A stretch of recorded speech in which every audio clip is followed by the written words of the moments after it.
live from the Tap House in Anderson Township. It is a very special edition of the... Well, stop making faces over there, Sutter. A very special edition of the One Morning Out of Here podcast. Give it up, everybody. Herking's Heroes.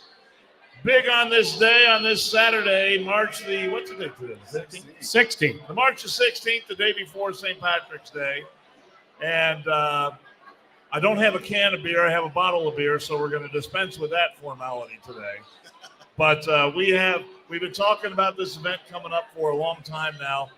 And Jason Kiefer, I got to say that there's a lot of people in this room that have designated themselves a Herking's hero today.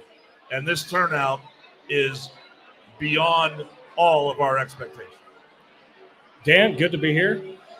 How you doing, brother? Thanks for the introduction. No, it's this turnout. It's very, very early. We still have like 8 more hours of this. Come on now. But, yeah, I mean, the turnout has been absolutely unbelievable, even in the early stages. But I appreciate every one of you that has come out, donated money. We got baskets in the back. We've got big raffle items over by the front door. Our live auction items are right in front of us. It's going to be an epic night. We've got the Dan Varner Band playing. We had Scotty Ryan open for us. Somebody actually opened for us, Dan. Well, you know, how big a deal is that? We're kind of a big deal now, so it's nice that we have an opening act. And I could get used to it. I like the idea. I like the idea. It's not bad at all. Hey, so real quick, I'm just gonna breeze on some very important but quick things. Why we're all here.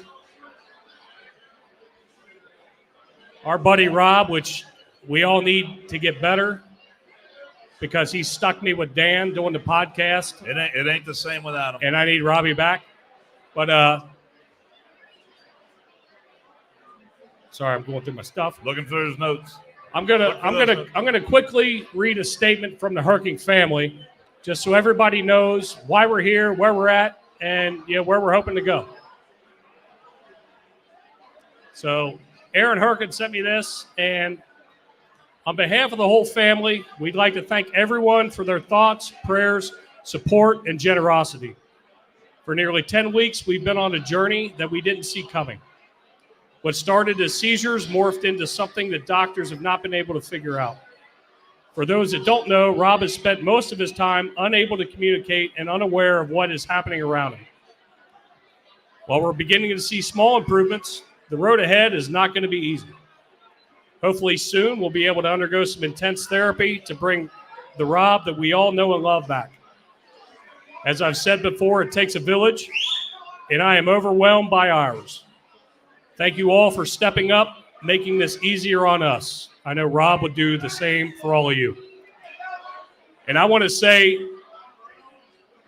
being one of Rob's close friends and being a podcast partner for, the better part of 2 years, we need him back.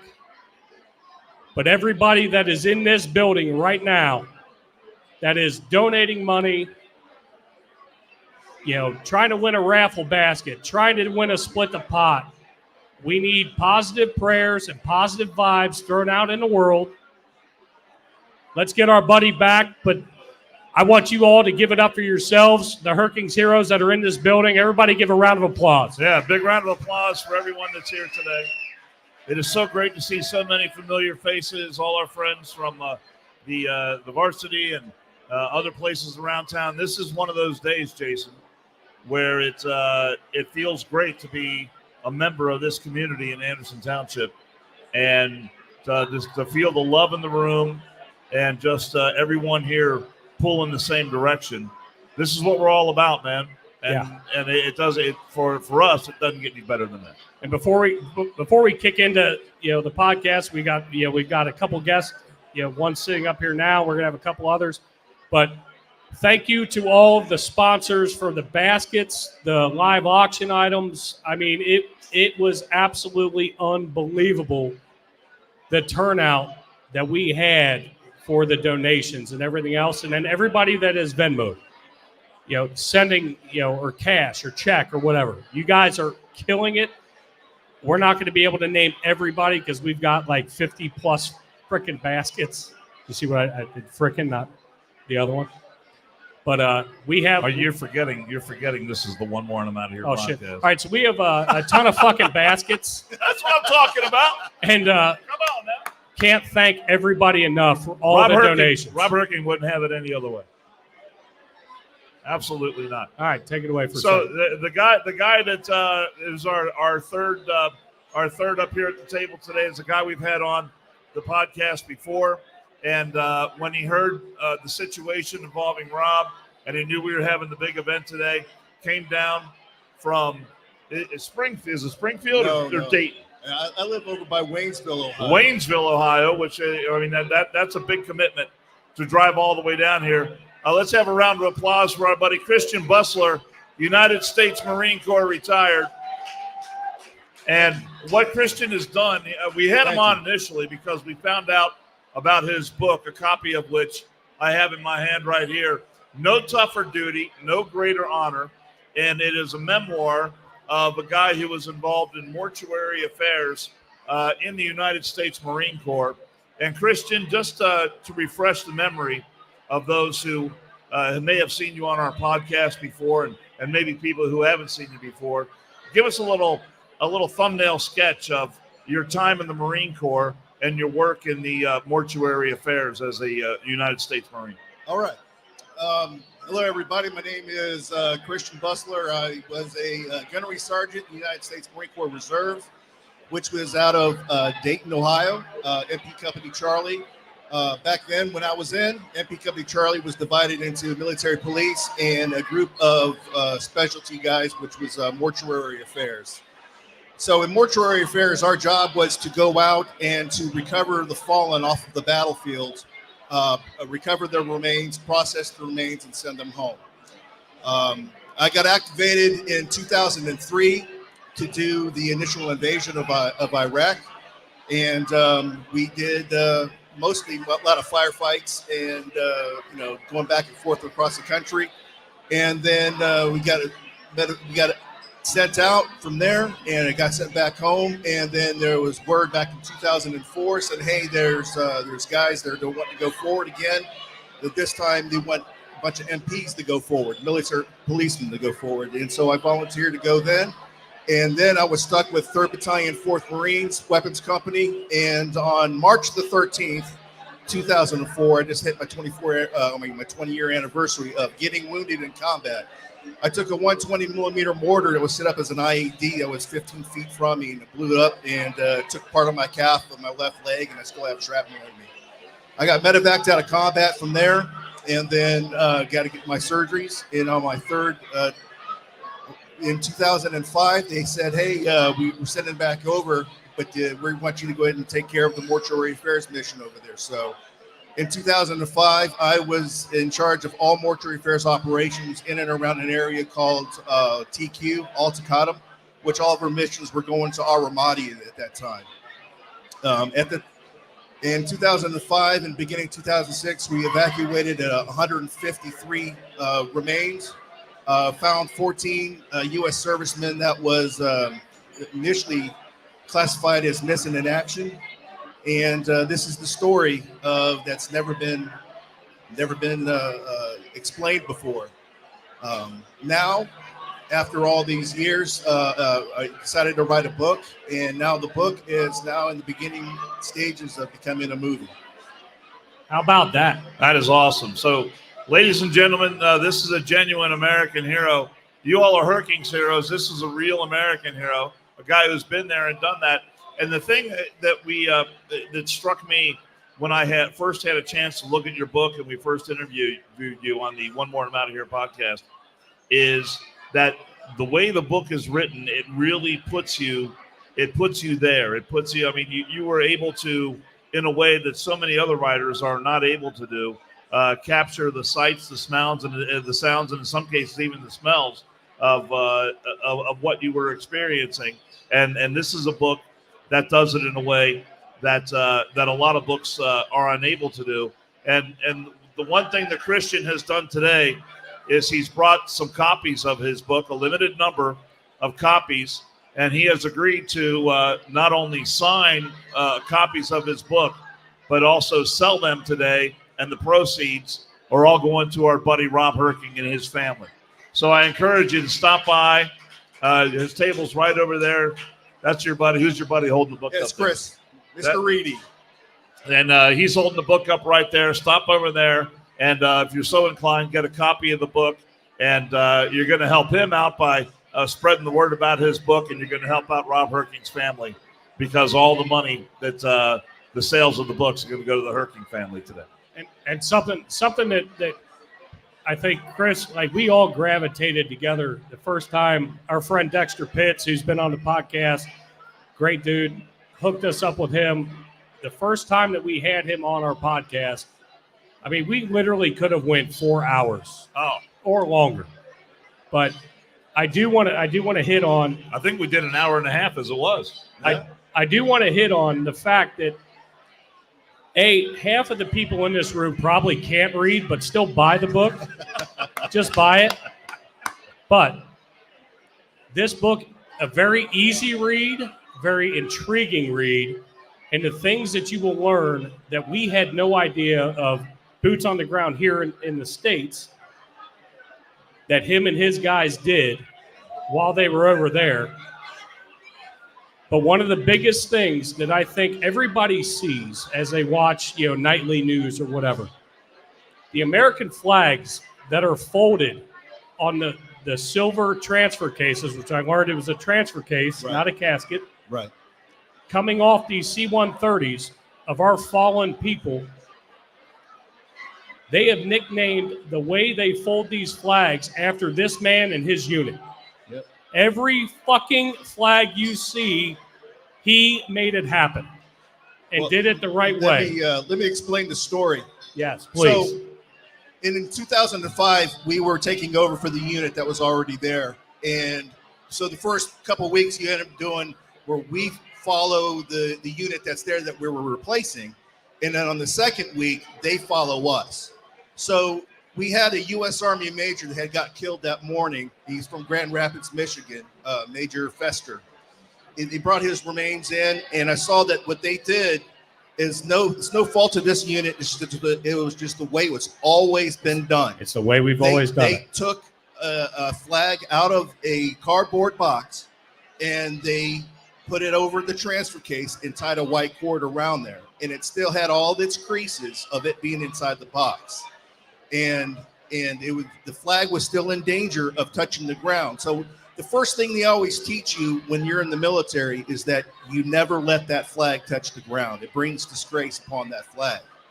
So to us, it was like if you were disgracing that soldier's, that Marine, that airman's memory.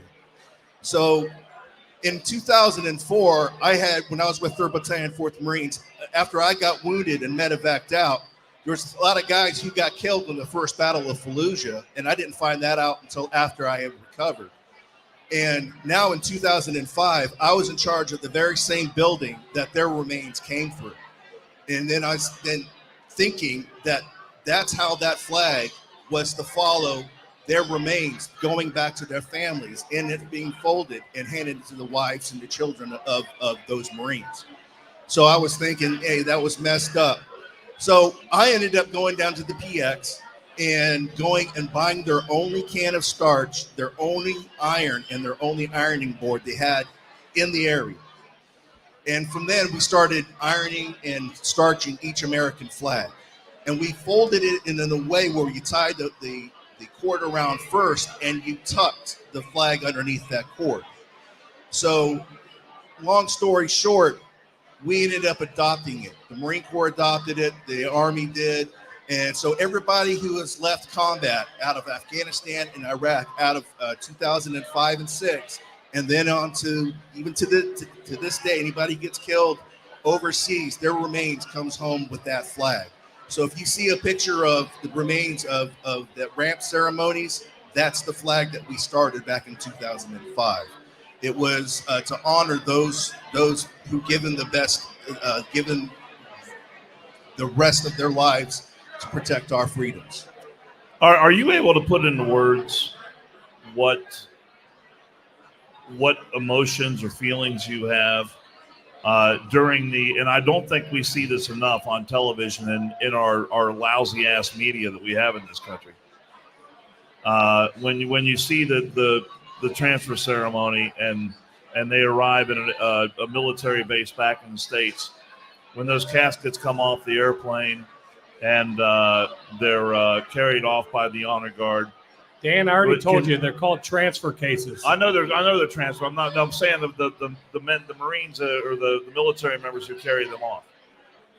But can you put into words what there must be? I don't know if the right word is a sense of pride or just a small part of your being that says, yeah, I had something to do with that. The way that transfer case is coming off and that American flag that is on there during the rare occasions that we see this on TV. For me, it brings back a lot of memories, and I'm glad that tradition is being carried on.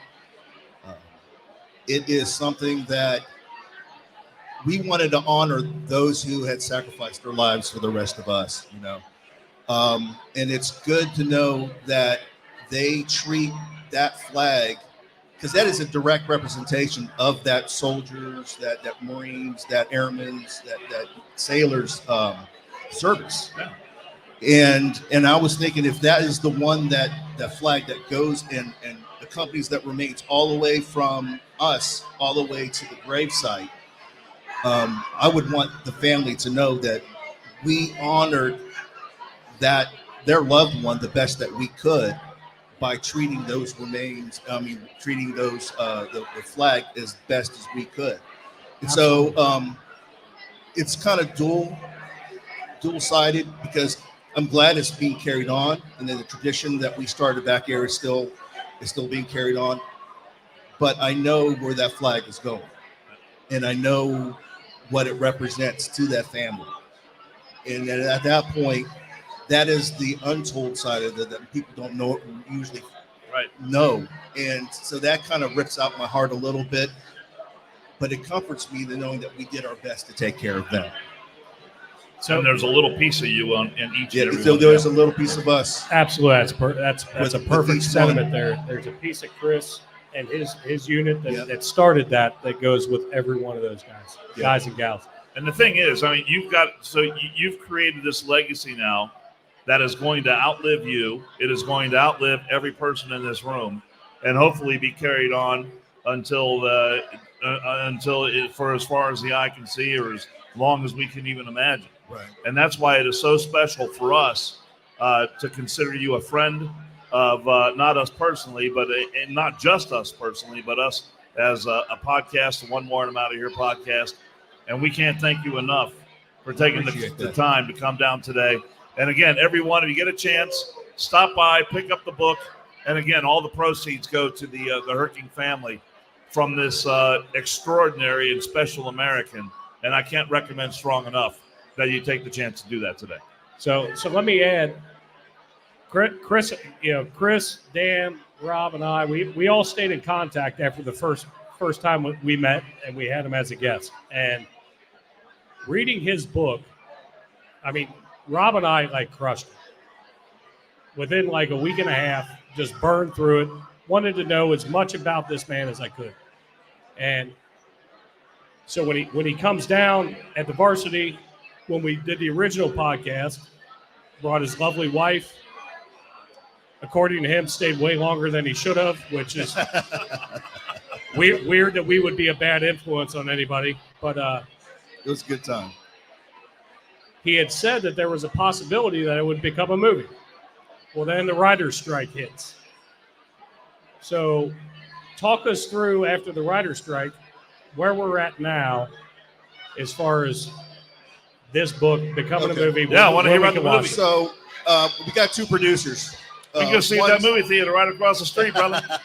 So we got two producers. The main guy that I'm working with, we're supposed to be starting the script this summer. But the other producer, you guys might know his name. His name is Rudy Reyes. He was with a force recon unit, and he played his own role in the HBO special Generation Kill. Yeah. And he's also on that TV show that I think it's on Fox. That It's guy's Special got Forces. a hell of a story. Yeah, to tell. he was a need scout to get him sniper, on too, man. scout sniper, force recon guy. Jill and I love that show. And I Rudy love Reyes. Rudy. I love Rudy. So he's my other producer, and so right now we're just waiting for them to complete their projects they have going on right now, and we're supposed to start working on the script this summer. And the screenplays already has the rough drafts already done. I already did that last summer, and we're supposed to go down this summer in southern Florida and get a house, and we're just going to nail it all out. Well, if you need anybody to go with you, I've got plenty of vacation time. I'll make sure I'm available. It's a beautiful job you have, you know that. I know. I love it. I love it. But we will be working on casting later on this year and the budgeting. So right now, Rudy Reyes is going out and he's approaching a lot of his mega donors because we want this film to be 100% funded by all Americans. Baby. It's an American story. Let's have a round of applause for that. American funded 100%. USA 100%. Everybody in the bar has to drink because Dan said 100%. Now you have to do it twice. That's how we roll on this podcast. So we want this to be a 100% American funded. Oh, everybody drink again. Now you're just fucking with us now, aren't you? Yes, I am. Come on, Gunny. So, attaboy. So he's going out and he's going to the mega donors and telling them about this story and how it affects not only the Marine Corps, but it also affects the people who served in Iraq and Afghanistan. But not only Iraq and Afghanistan, this is a story about the American veteran, the people who served the country honorably, not only with the global war on terrorism, but also the Gulf War, the people who served in Vietnam, and Korea, and Panama, and so it's an American story and it's a human story. I don't pull any punches. When I wrote the book, I wrote the book the same way that I lived it, because I never thought that this book would ever get as big as it is now. I was basically trying to work through my own post-traumatic stress after I came home and needed a place to put this stuff. So I was 100% honest as I wrote the book. So, and that's, I think there's one thing that really that you can pick up on that. Who do you want to play you? At this point, I just want somebody to tell the story right. How about Mark Wahlberg? Mark Wahlberg. You kind of look like Marky Mark. No, he's not Asian enough. He's not Asian enough. So, with everything that's going on, it's still with political season. Everybody gets put in boxes. I don't like how the world is divided at this time of year or time of the whole election process. So, and I pushed this with the producer, and I was like, we need to tell the story the way it happened, because I'm a half Asian. My mom's from Thailand. My dad was white. I had a Navajo platoon member. Females. The thing is, the reason why the cover of the book, everything is in black and white, but the only thing that's in there is color, because it's one thing that matters is that American that's in there. And we did everything in our power to make sure that person was honored. Didn't matter what voting block he was in, didn't matter the color of his skin, his voting preferences or whatever. What mattered that he was another American, and we were taking care of him, making sure he got back home, back to America to take care of his family. Yep. So we could do the best to take care of his family and honor them the best that we could. Because not only did he sacrifice, his family will sacrifice, and they will continue and endure that sacrifice for the rest of their lives. And I think that's what grabs me to your book, to the cover. The only thing in color is the American flag, which is the only thing that matters at that point. But also, like, reading it cover to cover and knowing where you came from, where you were writing. I felt like I knew exactly each chapter where you were in your own mind, I could never imagine and gravitate to it completely, but I felt like I knew you before I even met you. So you did a spectacular job on that book. Rob raved about the book as well.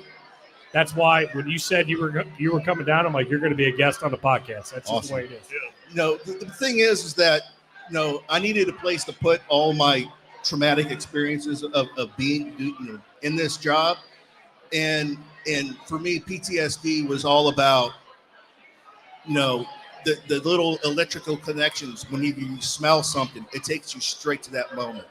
If you hear something, it takes you straight to that moment. The way that the wind blows, the way the sun is setting, everything takes you back to that moment. And I wanted to tell that story through all the senses. And I wanted to write the story in a way that somebody who never served in the military, that they could pick it up and read it and understand. I wanted this book where the veteran who comes back home and says, I didn't do the job that this guy did, but he has it right here. And he could take this book and hand it to a significant other, to his family, his mom, his dad, his wife, his kids, and say, yes, I came back home a little messed up, but if you read this book, it'll give you some perspective Insight on what we had to endure when we were over there. And so, yes, it was healing for me to write this book, but I'm hoping that it will open doors for other veterans and other families so they can open those doors and heal. These guys served their country. A lot of these guys went over multiple deployments. The very least they should have to, after they come home after years of service, is to come home and heal and to carry on. All right. Well, Christian, we can't thank you enough for being here. Gunny, it's my honor. We're going to run a couple more guests up here. We thank you. We thank you for your time. And let's get a round of applause one more time for Gunnery Sergeant Christian Bustler, ladies and gentlemen. Thank you for having me. And if you get a chance, buy his book. His wife is here. Sitting right over at the table, right close to the bar. You'll see him. Gunny, thank you. And again, all the proceeds go to the Herking family. So buy the book, you illiterate sons of bitches. How about that? How great is that guy? Dude, I love that guy. When he said that him and his wife were coming down and his buddy Chris, I was super excited. I was glad that he was. We texted and talked multiple times. He was like, "I had a great time with you. Rob's a great dude. I'm going to be down there to support." So, all right, love that. I just saw Dan Varner out there a little. Dan Varner, get up here. Where's Dan Varner? Come on, Dan Varner, let's go.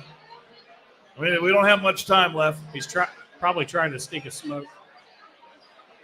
All right. Well, I'll tell you what. Randy Corbett, get up here. Why you got to walk in front of the camera, dude? That's right there. Are you shitting me? There's our buddy Chris Short. Jesus Christ. Why do you have to derail the podcast all the time? It'll be all right. Sit down, put the headset on. Ladies and gentlemen, the guy to my right. Well, scoot him in. We've talked. Yeah, scoot over a little bit. You got to speak into this thing right here. Testing. But the guy to my right is the guy we've talked about many times on this podcast. He's been a great sponsor of us almost from day one of One More and I'm Out of Here. And it's Randy Corbett of Corbett Graphics. And all the signage you see around here today, the things on your tabletops, you got those cards on there, and it's got the QR code so you can donate to the Herking family. All because of this guy right here, Randy Corbett. And let's give him a round of applause because he's done a great job. And Randy Corbett, thank you so much for being here. How you doing, brother? All good, This is what's great about Anderson Township, right? Get right up on that mic. This is what's great about Anderson Township. I just love seeing everybody pull together for a family like this. It's special. It's very good. I'm excited to be here. It's a pretty good turnout today. It's awesome. Yeah. And everybody here is doing it for the right reasons, right? It's not about money. It's about trying to bring love to a family that needs some help at a special time, and that's what everybody's doing here. Well, Randy, I can't thank you enough for everything that you've done for the podcast, but what you have done for the Herkings, all these banners, has been above and fucking beyond. You have absolutely killed it, my man. Well, thank you. And you have. Everybody has been talking. I've gotten multiple comments about how the banners look. They're like, "Oh my God, I couldn't have designed something better." So, Very minor part of a special day. Very minor. you and your team kill it. Well, I'm part of the team, so that's good. I love being part of the team. You are part of the team. And by the way, while everyone's here, special shout out to Randy Corbett, and congratulations are in order. Randy Corbett is going to be one of the inductees into the Anderson High School Athletic Hall of Fame. And I think that's worth a round of applause. That is worth a round of applause. Hall of Famer sitting right here. So tell us a little bit about your time at Anderson and how the hell did you wind up in the Anderson Hall of Fame? I ended up there because I did my job, and I did it to the best of my ability for a long time. Not quite sure, but it's a special induction because it's the Bob Andrews Memorial Service Award. So this has nothing about athletic ability, mind you, not a bit. This has all to do about service to our community. That's the one thing I got all over you is athletic ability. I would like to take you on. You know that's a fact. Sometime. You know I'd like to take you on. But that being said, I'm not sure. Are you in the McNick Hall of Fame? I was climbing that lift. Are you in the McNick Hall of Fame? I was climbing that lift the other day, man. You said it right there. That is true. You saw that. Very athletic. Hey, Randy, I'm not trying to be weird. You need to be right up on that mic. Maybe nobody wants to listen to me. There Jason. you go. That's better. People are listening. I didn't know I had to kiss it. Especially that one right there. Well, if we could get Corbett Graphics to sponsor a little bit more, we could get better mics. Oh, is that what it's about? You knew there was going to be some shade thrown somewhere. I'm good. I have no complaints. I can take it. Now, congratulations, Randy. That's awesome. Thank you. That's an awesome accolade. There are many people in this room that know you, have hung out with you, or were disciplined by you on multiple occasions. So, but you being a partner with us, I appreciate that and everything you've done today. Absolutely Absolutely my pleasure. phenomenal. It's my pleasure. I enjoy doing it. And you got your speech ready? I've got my speech ready. ready. I'm ready to go. I'm a month early. You're a month early? I can tweak it day in and day out until the day of. Well, just say, let me proofread it for you. No problem. And I'll give you some tips. There's no worse proofreader than my wife. She's got a red pen that she'll butcher that thing 2 or 3 times before that night. And you're also ready to drop some big money when we get to the auction tonight, isn't that true? Oh, I'm ready to go. Yeah, baby. A couple items I'm looking for. Hope everybody hit an ATM and brought all their cash, because you're going to be bidding against Randy Corbett. Well, we got Corbett. That's a concern. We got Corbett and Tukey in the house, so we're in good shape. Oh yeah, I know Tukey's looking at some things too. There he is. Yeah, Hey, he is. can we make sure Tukey's drunk though? Hey, somebody buy Tukey a drink. We got to make sure that he opens his wallet tonight because we know there's a lot in there. When does that not happen? Well, no, the wallet never opens. It's usually dust when he does open. So we're expecting, I don't know if he's ever bought me a drink. I'll be honest with you. we're expecting big things. That's a fact. He's acting like he doesn't hear us right now. Randy Corbett, thanks for coming up, brother. You're welcome, brother. Great to see you. Thanks, guys. Has anyone seen Dan Varner? We got to get Varner in here. Randy, thanks, brother. We appreciate it. He's trying to hide somewhere. But we've talked about this guy a lot on the podcast, and now you got a chance to see him for yourself. I know it's probably a little bit of a letdown for a lot of our viewers, but that was Randy Corbett right there. The man, the myth, the legend. Yes, a legend in his own mind. Right, so we How we looking? How we looking on time? we got about 10 more minutes. 10 more minutes. So if Varner ever So shows go his face, find Dan Varner and tell him to get his ass up here. we can get the old Dan man. Varner, We can get old man Varner up here. You want to come up? He's shaking his head. That's a big old thumbs down right Hey, there. Go find your son.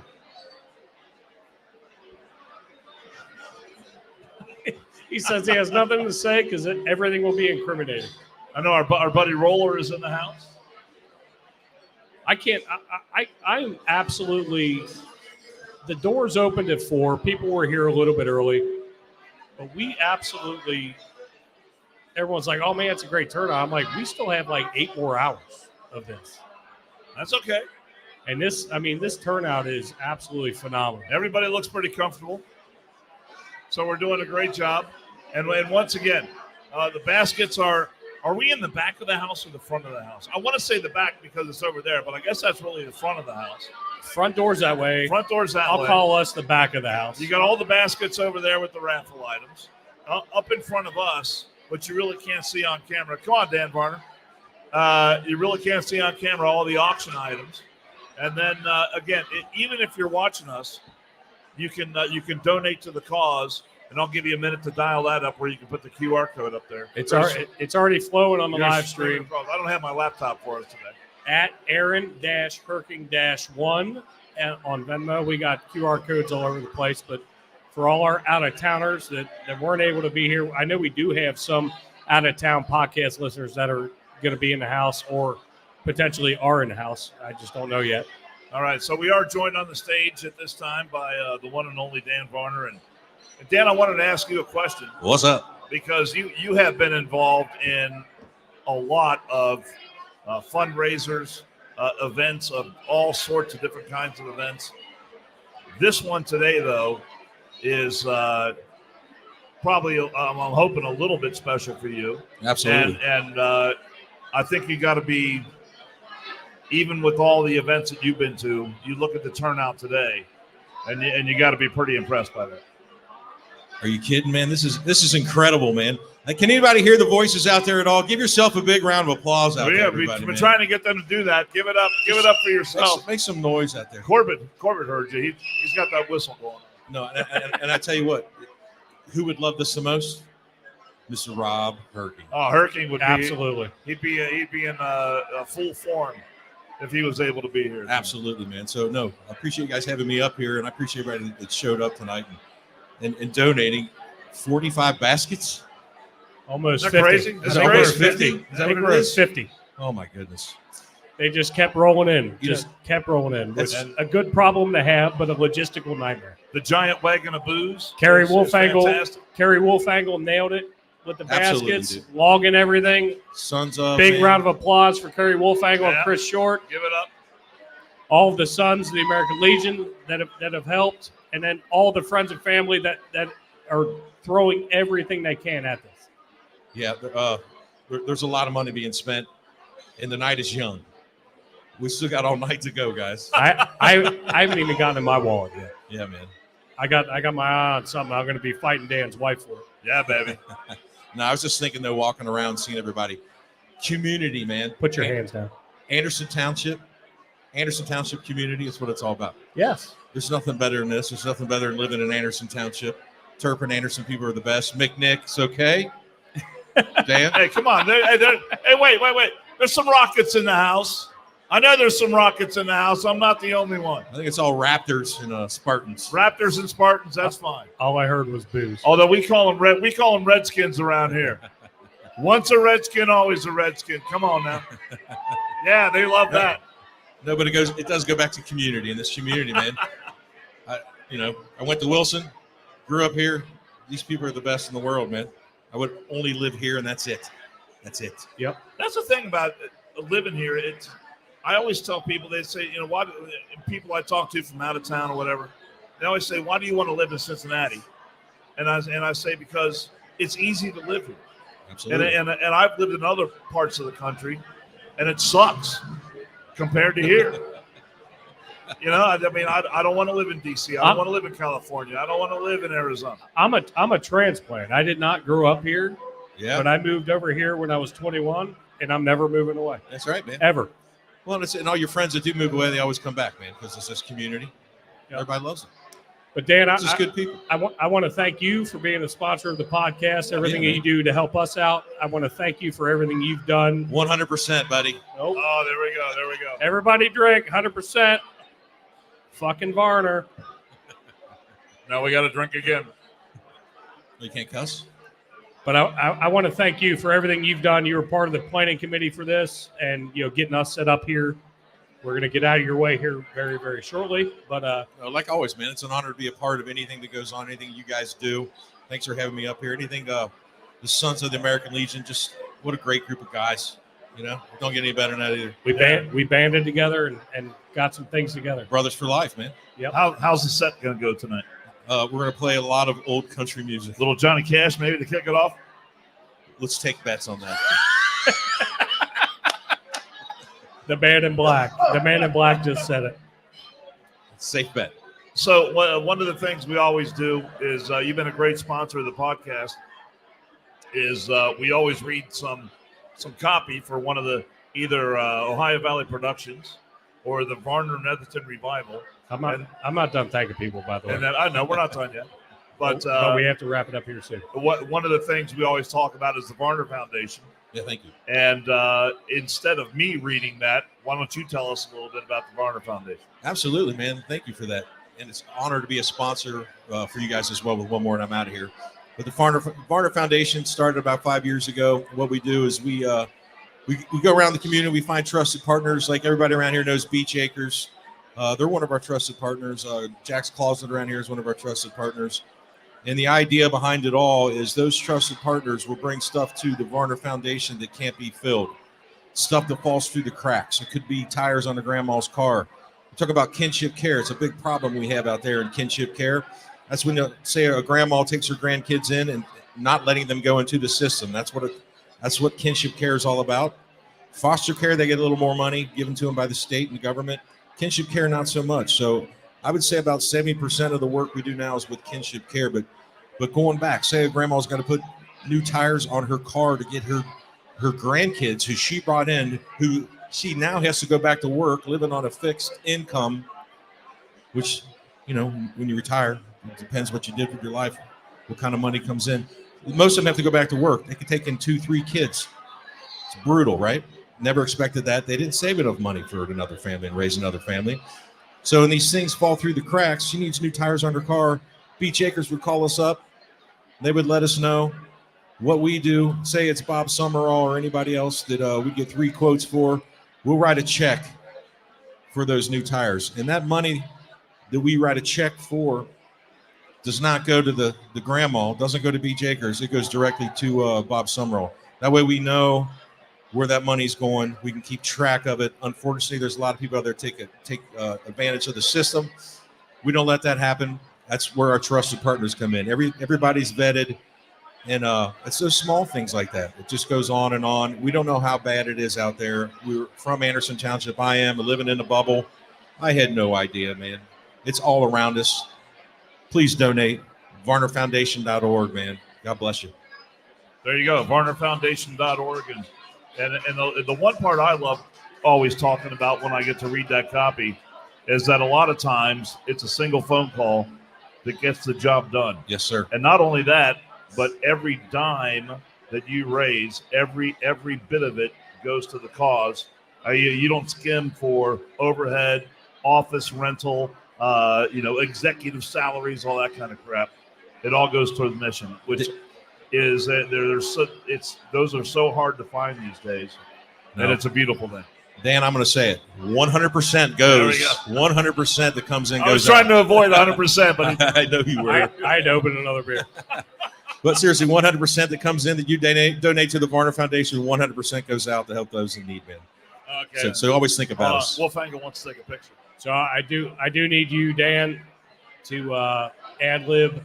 We're going to ad-lib our friends from Engraved in USA. Oh, Engraved in USA. Are in the house. We have peeps in the house.